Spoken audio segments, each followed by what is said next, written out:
My name's Aaron Murphy. I work for Commvault.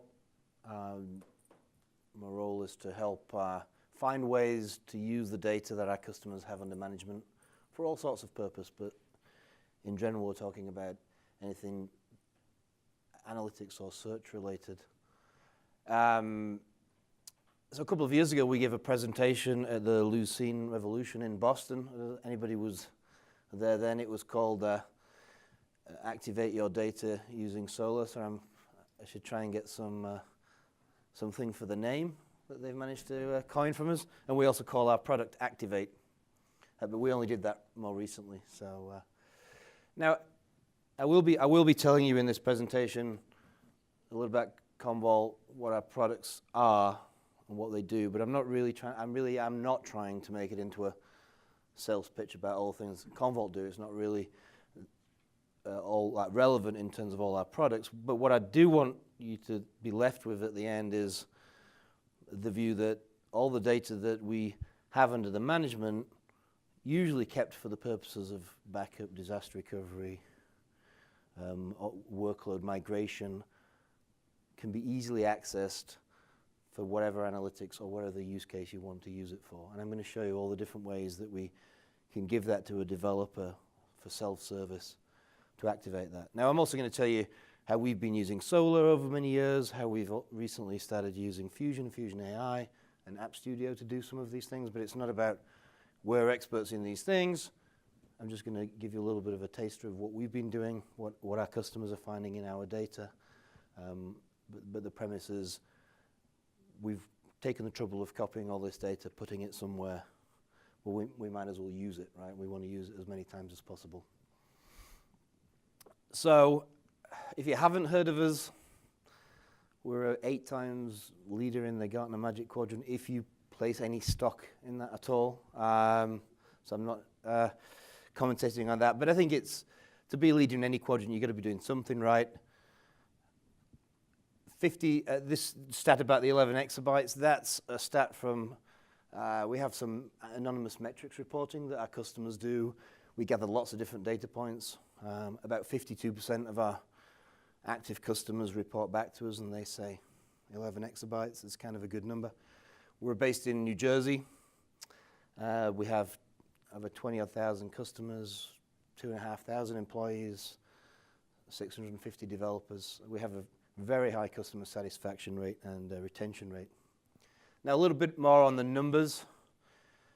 Now these are the exact numbers as of 2 weeks ago from our metrics reporting on the 52% of customers. Now I did play around with extrapolating from these, but I couldn't satisfy myself that it was any more meaningful, because this is 52% of installations, but subjectively the 48% are probably our government, finance, and healthcare customers, which is more highly regulated, and they've probably got more data. So the numbers are probably even twice this. So I thought I'd just declare it as it is.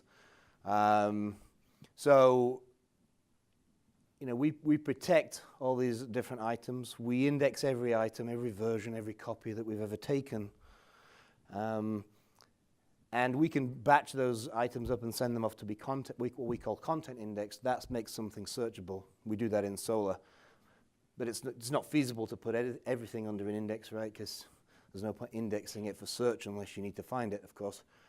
And currently, from these reporting customers, we got 37 billion items searchable.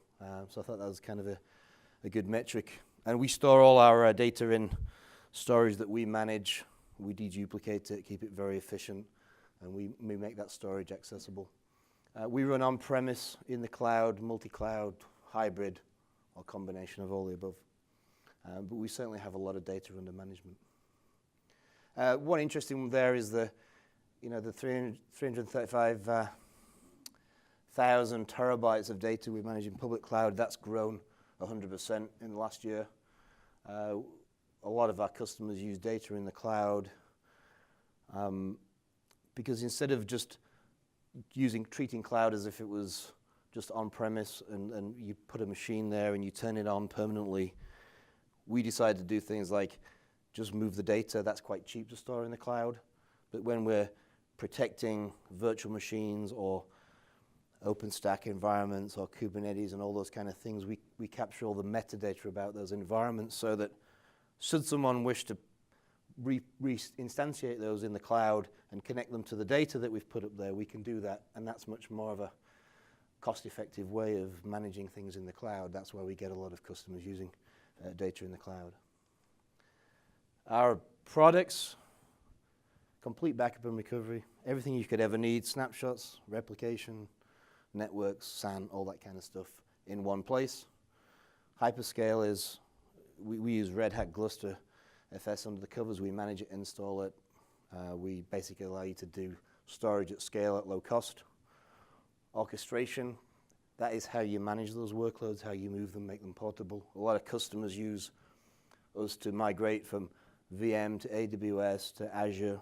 Some are even talking about coming back down now to on-premise and all the different variations in between. And Activate, how do we extract insights from the data we have under management and use that?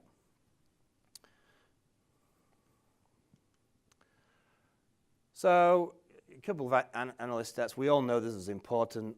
I think it's already surpassed this, but by 2019, 50% of analytic queries will be generated using search, natural language processing, voice or auto generation. And by 2022, information will be proactively finding users. A bit like the show, one of the keynotes this morning, I think one of the things I strongly believe for my company, for everybody's company, is if we're not improving in this space, if we're not trying to use machine learning, artificial intelligence, if you will, to improve what we're doing, you know, we're going to be dead. We're not going to be doing things in the same way in the future. And here's a quote from a guy, Dan Woods at Forbes magazine. He was saying, wouldn't it be great if you could use a data protection platform to make all the data available so data scientists don't have to wait so they can get to the results more quickly. And that is essentially what we're trying to get done here at Commvault.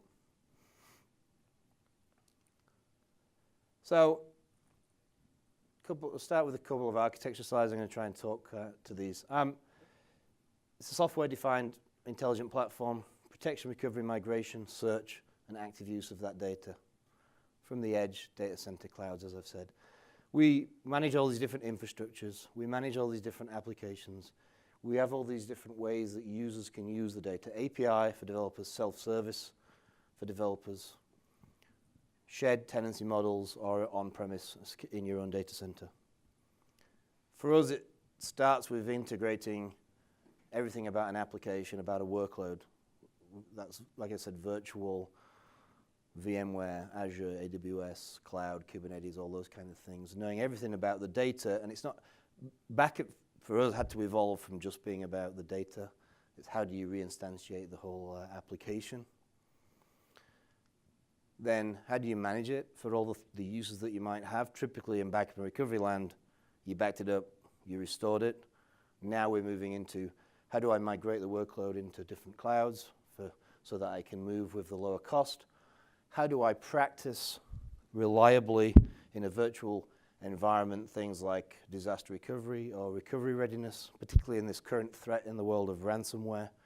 A lot more businesses are needing to be more prepared in terms of recovery readiness. If I get all 20,000 of my machines hit at the same time, do I know how many hours is my business going to be down? Can you prove to me reliably that you can recreate the environment in a cloud, in a disaster recovery, in an automated push-button way? That's the sort of thing we have to do. Can I easily control and transform and move those workloads, as I've talked about, for most cost effectiveness? And can I derive value from the data I have with analytics?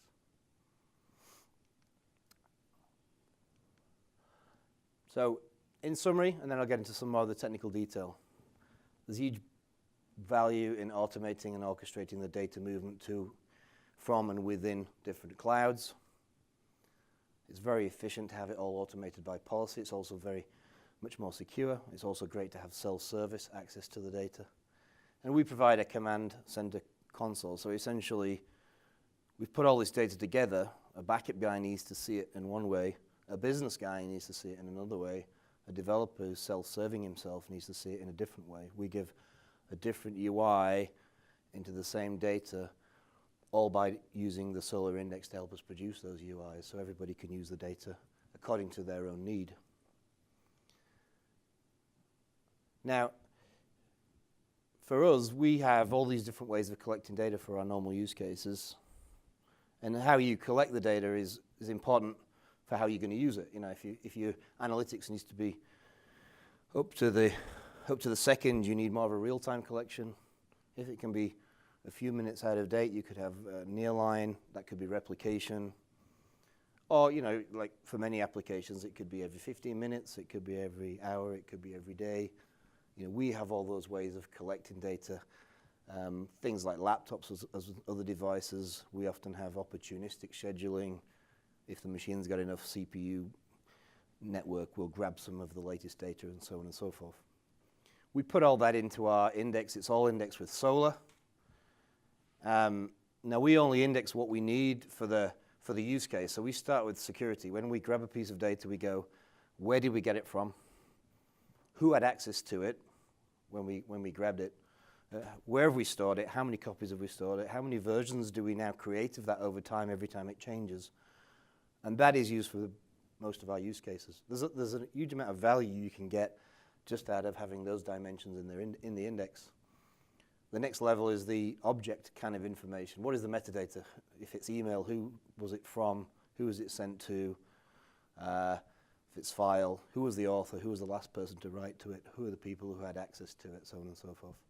Then there's the content for search. And then on this far right-hand box, our marketing people like to call this the AI part of the index, and I just can't honestly say that. I like to think of it as all the ways you might enrich an index to describe a piece of content so that you can make a better decision about it. So for us, that does go as far as machine learning. Can I use things like clustering? We use the Fusion platform for that, to run clustering algorithms against my document set so that when I search for something and I found something of interest, I can now say, show me all the documents that are highly related to this one. So I might discover something rather than just using the search hits. I might find, if this is bad behavior I'm looking for, it's a kind of legal discovery use case, now I can go and look at all the documents that are similar to that. So I'm getting a bit of discovery. And other things we do in terms of enriching is we use all the features of Fusion in the pipelines and so on and so forth as potential uses there, from using Gazetteer just to label documents, using pattern matching to look for, is it a credit card, a social security number, a person, all those kind of things, because that helps us do something for the use cases that our customers are mainly concerned about. So if I now have in my index all this information, I can suddenly ask, show me all the data that originated in Germany that is now transferred over borders. Where are all the other copies of that data? Who has access to it? Does it contain sensitive information? What kind of information is that? Is it credit cards? How many copies of it are there? And now that gives me a much better way of deciding, should I go and clean that up? Should I let it lie? Should I delete it, retain it, and do all those kind of things with it? So very much the information governance kind of angle there. And it's these features here in the middle that we added from when we had the Fusion and Fusion AI stack to enhance some of our inbuilt capability. So ETL, query pipelines, especially when we start to augment the index with things from structured databases. How do we correct, fix? You guys are at this conference, so you know how some of that stuff works. How do we use other forms of machine learning and clustering? So can I give it a training set? Here's documents that in my organization are highly important. They're intellectual property. Train against this. Now go and find all examples of documents that are just like this, and where have they gone in the world? Have they been emailed? Are they located in countries where I'm a little suspect that they should be there? How do I get a better handle on what's happening with my important data? Now, how do we make the data accessible? And I've put some things there on the top, and we'll go into those in a bit more detail. But if it's in our index, in SOLR, you know, REST, API calls, JSON, those kind of things are ways that you can get to it. Or, as a lot of people are talking at this conference, SQL on SOLR is another important way, especially if you're producing a data set and you want to visualize it in Tableau or something that uses that SQL methodology. If we've collected the email, you want to reuse it, we can also provide it via IMAP. I've not found a particular use case for that personally, but it's there. If it's files, objects, things like that, we can just present it out at any point in time via REST. You call it via REST, call it via a command line. So you can come to our data set as a developer who's been enabled and say, I want this data from this machine this week, last week, the week before, the week before, the week before. Produce it, give me an NFS share, and I'm going to point my whatever tool I use to do analytics, whether that's Fusion, whatever it is, I can go and grab those point-in-time views of the data, have it available, and I'm off to the races with either doing some analysis that I need to do, or maybe I'm prototyping, maybe I'm discovering what's in that data, so I might want to build an application from it, but I've got access to it.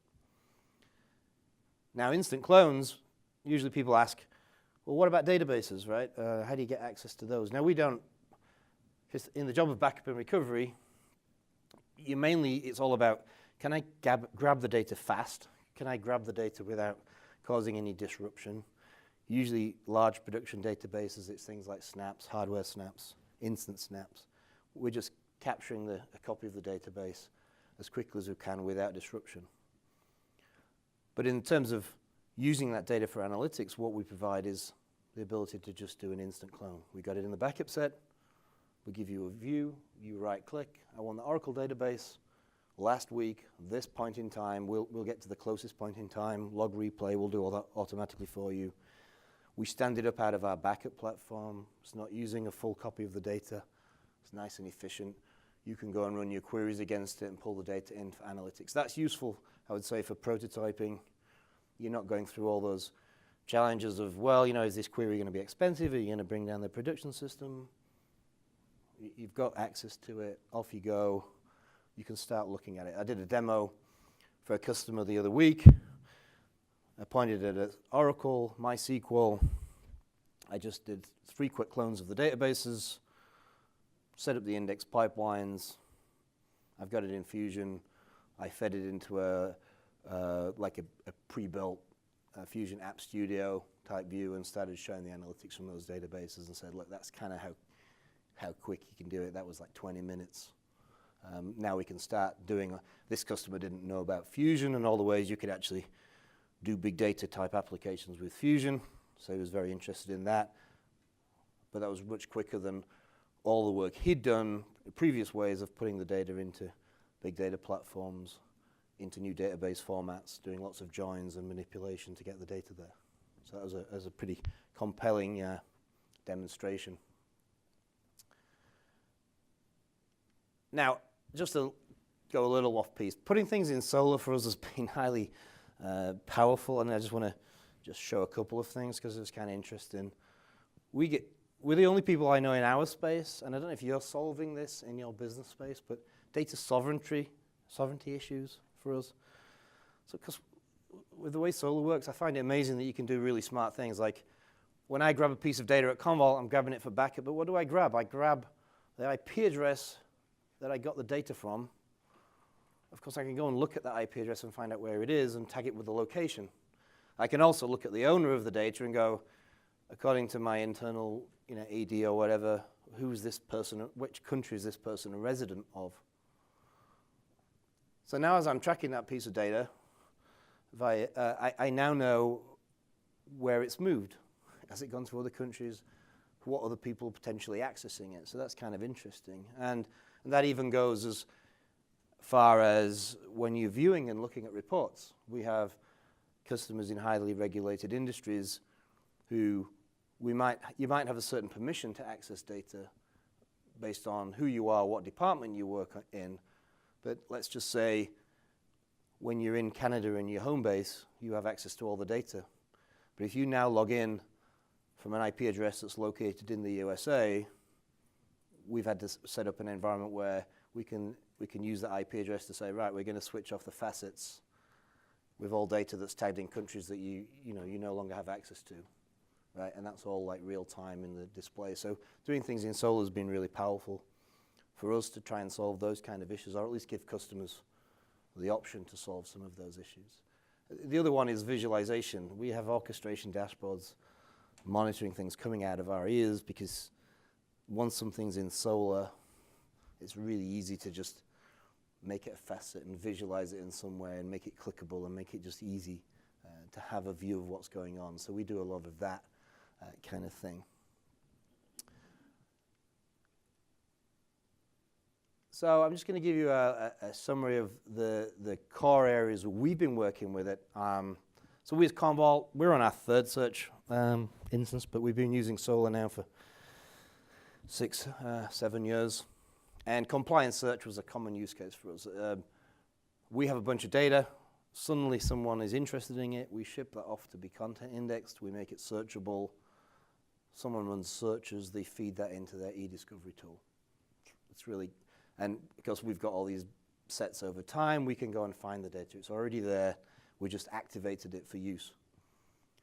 But over time, the data, as you saw earlier, 37 billion items under index. The data is getting bigger and bigger and bigger.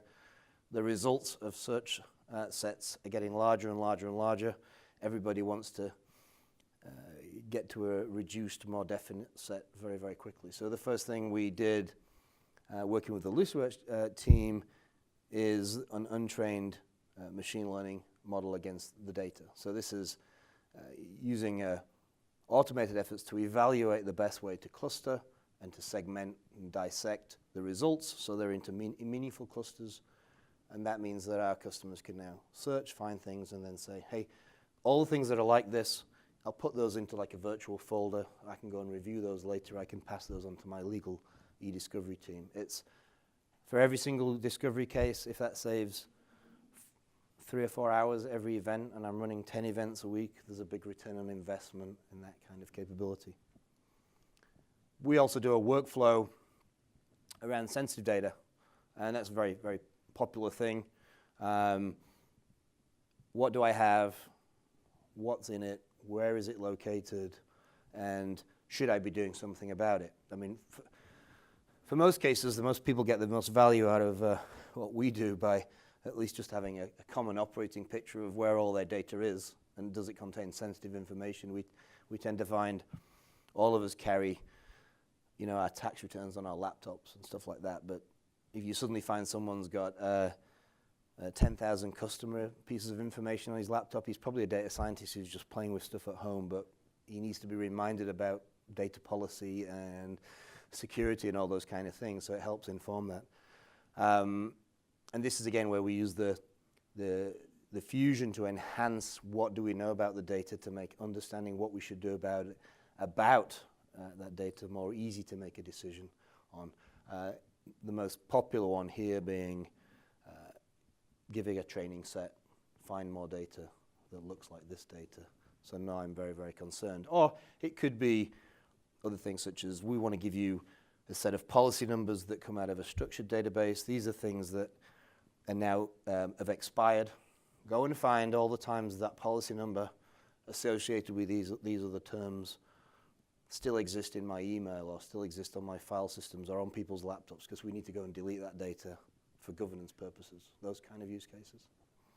And then finally, it's all the things I was talking about, accessing all the data I've made a copy of to build one of these, to use the Fusion platform, Fusion AI, and the App Studio to build an application that gives people insights. So this is the whole idea that if I can create the prototype of the app quicker by getting to the data more quickly, I can kind of build better consensus in my organization more quickly. And by building consensus, more people are going to get on board. And then once you've got that consensus, you've got that prototype application built, with Commvault, there's all our operations I was talking about earlier, workload, portability, all those kind of things, they're all driven by a workflow tool that enables us to basically automate anything. So that allows you to operationalize it so it's reliable, secure, happens every night, works all the time. If something's going to go wrong, it tells you before your users are telling you something's happened. So we're very strong in that area too. But having said that, after telling you all the things we're doing ourselves with analytics, all the things we're doing with Lucidworks and Fusion, at the end of the day, I just want people to use the data that we've put under management. And that's more important to me. The democratization of data is something I believe in. And I just wanted to be able to tell folks here about some of the things we're doing so that if you do have Commvault, if some of your customers have Commvault, you can say, hey, we could use that data. We could get access to it. We could prototype. We could profile the data. We could actually figure out what kind of value you could get out of that data more quickly.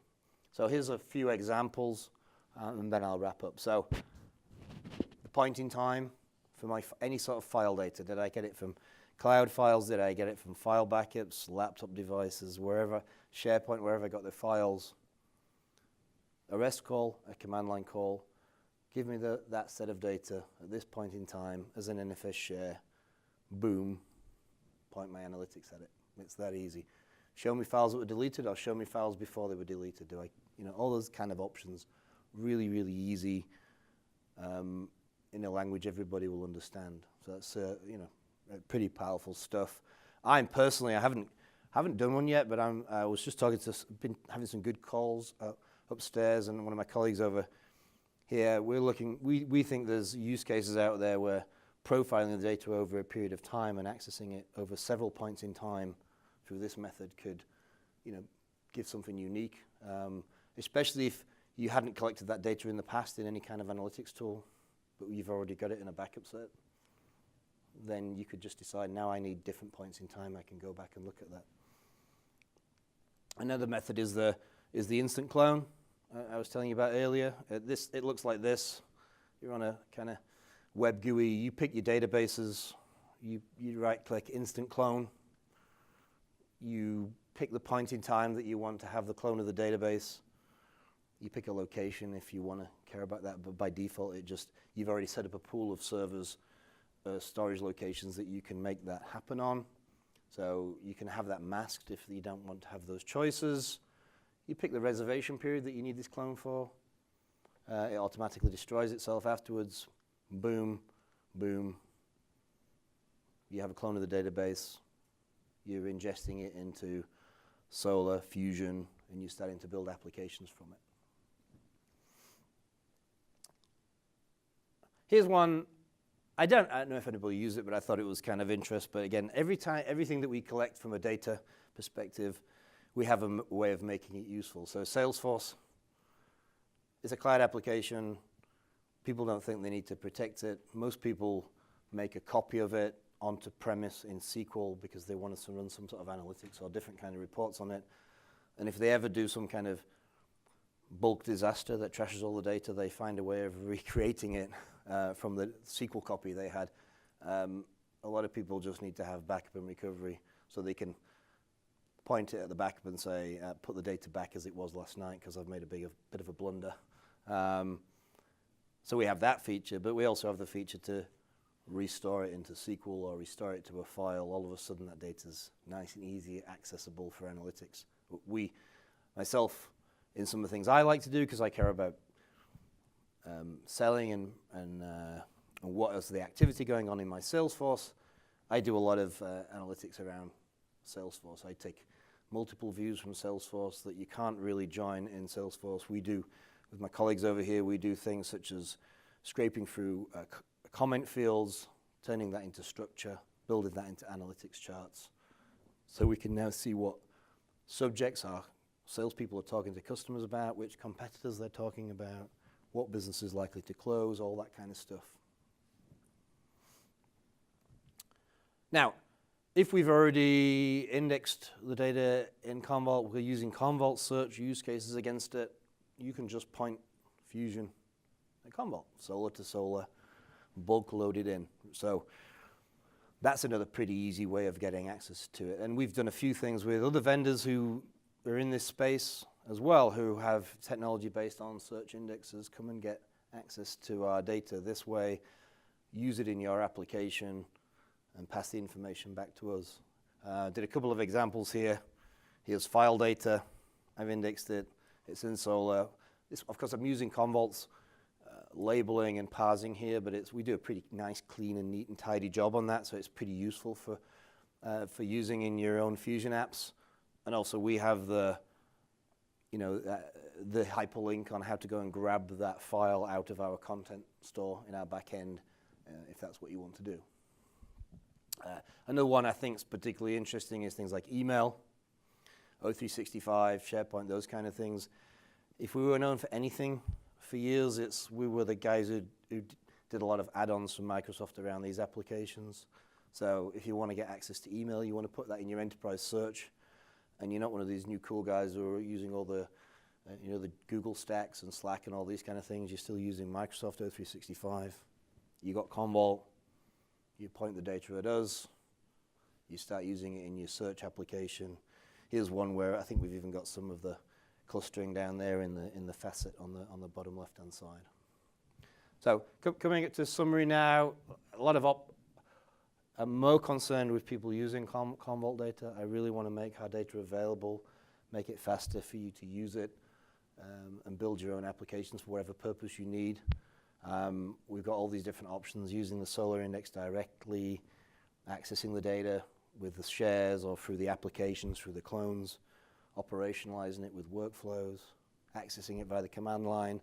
We have a Python SDK that every operation, every data access can be used with that, or REST, and all these different ways of accessing and coding the REST. And final summary. So turn your Commvault data into a searchable data lake. With, if you're going to concentrate on, in this new world of working on your end users and what do they need to do with the data, and how do they need to make the data to a business user to make a decision. If you spend a lot of time focusing on that, you probably realize that you have the data in an application by if you just take it out of the backup copy into a Fusion index, do some simple manipulations and display it in an analytics view, you've probably solved a really difficult problem, but very, very quickly. And we go out, and there are many customers out there who've never understood that a search engine is their answer to many of these problems. They're still struggling with data warehousing and data lakes and all these kind of things. And when you show them this, they're just kind of like blown out of the water. Man, that was the fastest thing I've ever seen. We spent 6 months just trying to describe a data dictionary for our data warehouse, and we didn't get a single application out. And we just went, here you go, boom. So think of using the data in that way, and certainly think about using it for prototyping an application, because we found when organizations get stuck and nothing's moving, and there's all these different teams charged with analytics, and everybody's kind of pretending to cooperate but secretly competing, and when they want to be the one who does the best. If you get your application out first and it delivers value, everybody wants to get on board, and you're going to win that race. And then everybody's going to start being interested in collaborating in the organization. And finally, once you've done that, we've got a platform here that helps you operationalize, so it's nice and reliable and stable. It's not a bunch of scripts run by cron, running on different servers. You've got it all in one place to describe how the whole thing operates. So if you need any, you want to go and self-discover documentation.commvault.com, search for developer tools.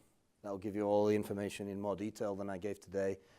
If you want to get access to us, just email activate@commvault.com. It'll get to us, and we'll be able to give you some help, or the guys up on the booth up on the 4th floor. And that was me. So if there's any questions, I've got 5 minutes.